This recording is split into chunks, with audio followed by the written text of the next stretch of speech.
Okay, marami kasi lang batas kasi na ano na sinusuway o hindi sinusunod.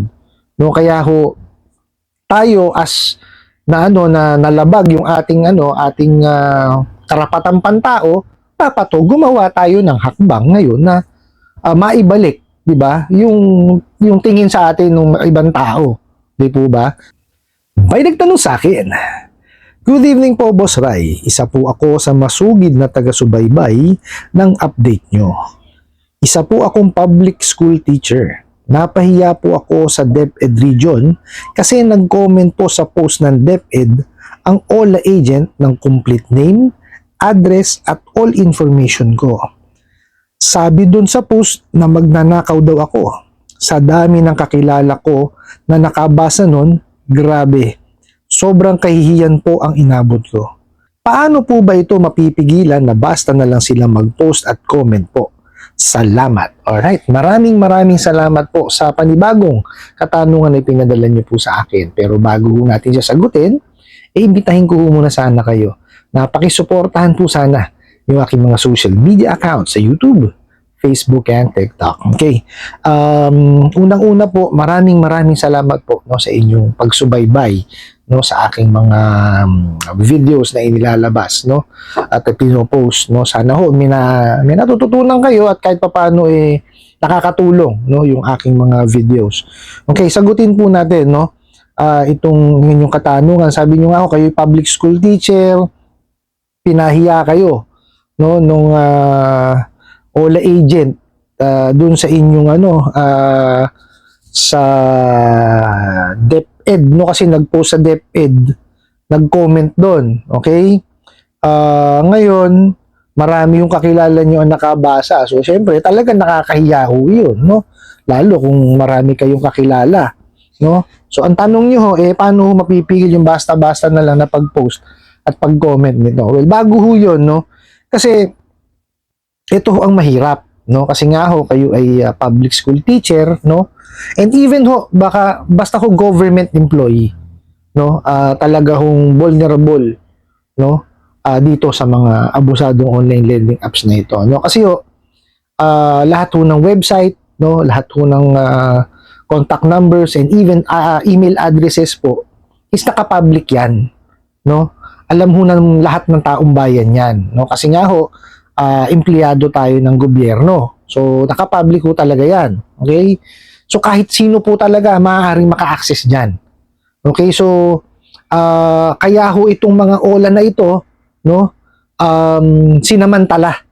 No, sinasamantala ho nila yung pagkakataon na ganyan. No, yan ho ang mahirap lang kasi dyan. No?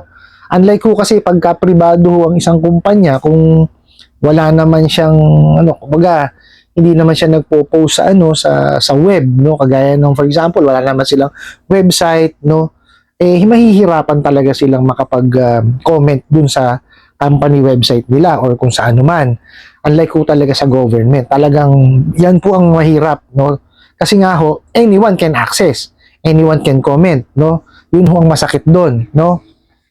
So, ang ang payo ko na lang ho sa inyo is, unang-una, kung kaya nyo hong iwasan, no, na makapanghiram dito sa mga abusadong online lending apps na to, yun ho ang gawin po ninyo. Kasi, wala naman ho ibang paraan para mapigil, no, na sila ay mag-comment na lang basta-basta sa pagpo-post nila dun sa kasi yan naka-public no, so actually kaya sinabi ko kanina, anyone can comment no, wala hong kahit sino ho talaga po pwedeng mag-comment no, yan ho ang yan ho ang gawain yung mga bugok na online lending apps na yan, kasi nga ho hindi naman sila marunong maningil, di ba? Alam lang ho talagang gawin yan, mamahiya.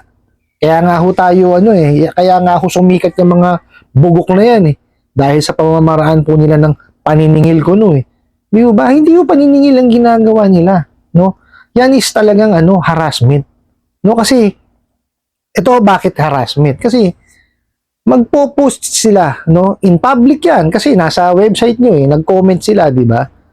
Isi-shame kayo no, lalagay pangalan nyo, address nyo, kumpletong details nyo no, tapos sasabihin pa magnanakaw, di ba? Pinapahiya kayo sa ibang tao So that's harassment.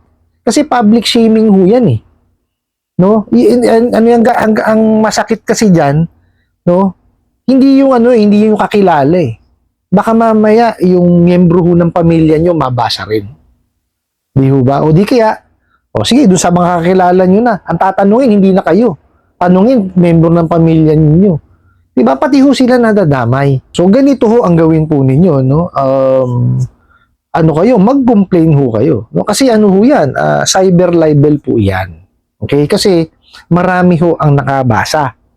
Okay? So, napahiya kayo ngayon. So, ang pinakamaganda ho niyan, kagaya niyan, meron, kasi naman kayo, sa gobyerno naman ho kayo nagtatrabaho, so may access ho kayo, no, sa mga iba pang sangay ng gobyerno. So, sa PAO, may access ho kayo dyan, manghingi ho kayo ng tulong sa mga abogado po doon. Okay? I-concern nyo sa kanila, no, yung ginawa ho sa inyo. Mainam ho nun kung nakakuha kayo ng screenshot. Importante ho yan. Tapos, pinakamaganda dyan, kung nag-iisa lang yung ulan na yan, kasi identified nyo kagad. Okay? So, ngayon, sabihin nyo dun sa sa malalapitan nyo po na abogado na napahiyakan nyo kayo. No? So, mag-complain ngayon kayo. Sampahan nyo ng kaso. Okay? Tapos, bukod doon, simultaneously, mag-complain ho kayo sa SEC. No? Tsaka po sa National Privacy Commission. Kasi bakit po sa National Privacy Commission? Inilabas ho yung inyong information eh. That's privacy breach. May breach po dun sa inyong privacy kasi wala hong karapatan, no, ang kahit sino mang ahente ng isang kumpanya, lalo na sa pagpapautang, na ilabas ho ang information ninyo. Okay, pangalan walang problema kasi common yan eh. No, pero wag lang ho kayong wag kumbaga walang mali siya. Okay? For example, pagtatanong kayo, kilala niyo ba si Juan de la Cruz? Okay lang 'yun. Pero yung isusulat mo yung pangalan tapos meron siyang mali siya na ilalagay doon para kayo mapahiya, bawal yun. Foul yun, hindi tama yun. Kumbaga, ang nilalabag ho nila doon is yung Data Privacy Act po natin. Maliwanag po yan, ha? So, ang dami ho ninyo po pwedeng So, yung cyber libel, tapos sa National Privacy Commission po, mag-complain kayo, tsaka sa SEC. Importante po dyan is lahat po ng proof is intact sa inyo. Hawak-hawak nyo po. Screenshot, tinatanggap po yung screenshot kasi meron tayong tawag dito, may e-commerce law tayo. So, tinatanggap po yan. Okay? So, ganun ho ang gawin po ninyo, i-complain nyo po. Kasi, pag gaya ni kinomplain nyo, kahit papano ho yan, umuusad. Okay? So, nagkakapatong-patong po yung kanilang mga kaso. No? Pero, pagka huya, kinomplain nyo, kasi pag complain po dyan, pwede yung through email eh. Okay, so, pag kinomplain nyo po yan through email, at nagpatawag po ng preliminary investigation, no, kagaya ho ng lagi sinasabi ni Kajani, shout out po, puntahan nyo po. Nandun na ho ako, maaabala po kayo, pero mas malaki yung abala ang ginagawa sa inyo. Nakita nyo ho, pagkakaysi kayo, gaya ko, for example, ako, napahiya ako. Diba kahit pa paano iiwas ako? O litik na abala yun O hindi mo magawa yung dati mong nagagawa na nakakapaglakad ka ng papayapa sa kalsada, di ba? Mababati mo kung sino mong gustong batiin. Ngayon, hindi, umiiwas ka sa tao dahil napahiya ka. Di po ba? So, i-complain nyo, tapos tuluyan nyo, i-demandan nyo po. No, kasi hindi ho tama yan. Kaya nga ho tayo may batas, no, na Data Privacy Act. No, para ho doon yun. Tapos, mayroon din ho tayong di ba, yung cyber libel. Okay, marami kasi lang batas kasi na na sinusuway o hindi sinusunod. No, kaya ho tayo as na nalabag yung ating karapatang pantao, dapat gumawa tayo ng hakbang ngayon na maibalik, 'di ba? Yung tingin sa atin ng ibang tao. Di po ba? Tsaka ho, isa pa hong dapat gawin po ninyo dyan, no, wag na ho kayong manghiram sa mga yan. Kasi, wala naman ho ibang gagawin yan talaga kundi mamahiya lang. Hindi ho, kung gusto nyo hong manghiram talaga, no, ako, alam ko, mga public school teachers, may mga nahihiraman naman po talaga. Kasi ako, nakahawak din ho ako ng teacher's loan before. Okay, so, alam ko po na may mga lending talaga na ang kinikater is mga teachers. So doon na lang ho kayo manghiram. Huwag niyo hong hiram kasi hindi liit hong halaga eh. Biro nyo sa maliit na halaga ho mapapahiya kayo. O yun na, samantalang ho yung mga nahihiraman nyo po, di ba? Yung mga accredited po ng ng DepEd. Nakita nyo naman, di ba? Automatic deduction yun. O di wala kayong ka-pressure, di ba? Hindi kayo tatawagan araw-araw, minuminuto, oras-oras. Wala kayong marireceive na mensahe na hindi kaaya-aya, di ho ba? Walang mental torture na mangyayari, no? Kaysa ho ganyan, biro nyo sa halaga hong pagkaliit-liit. Di po ba? Ang kapalit naman ay sakit ng ulo, tsaka mental torture. O, nakita nyo ho yung nangyayari sa inyo. Kasi malaki ho malaki ho epekto sa inyo yan. Biro nyo, hindi kayo makakapag-focus at makakapag-concentrate dun po sa inyong hanap buhay, yan, pagtuturo. Kasi importante ho kayo, no? Ako ho, produkto ninyo. Kasi sa public school din ho ako graduate ng elementary and even college po, public ako graduate. Kaya ho importante ho kayo. Kaya sa akin importante ho na ma-maintain niyo po yung inyong focus kasi pag nawala po yung focus ninyo, hindi niyo ho maibibigay yung 100% po ninyo na pagtuturo dun sa mga estudyante po ninyo. Sa inyo po nakasalalay, totoo yan, sa inyo po nakasalalay ang future po ng ating bansa, no?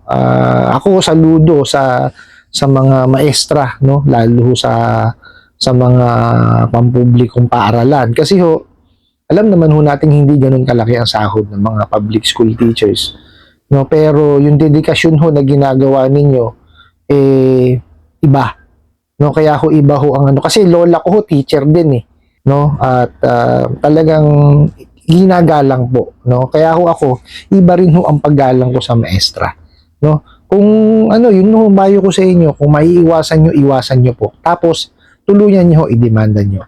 Po, I hope nasagot ko po itong katanungan na ito at sana po ay nakatulong.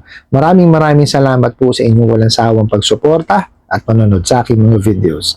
Maraming salamat po sa inyong pag-like, pag-share, pag-comment at pagtatanong. And kunin ko na rin po itong opportunity na to na imbitahin po sana kayo na pakisuportahan po sana yung aking mga social media accounts sa YouTube, Facebook, and TikTok. Hanggang sa muli po. Yun lang.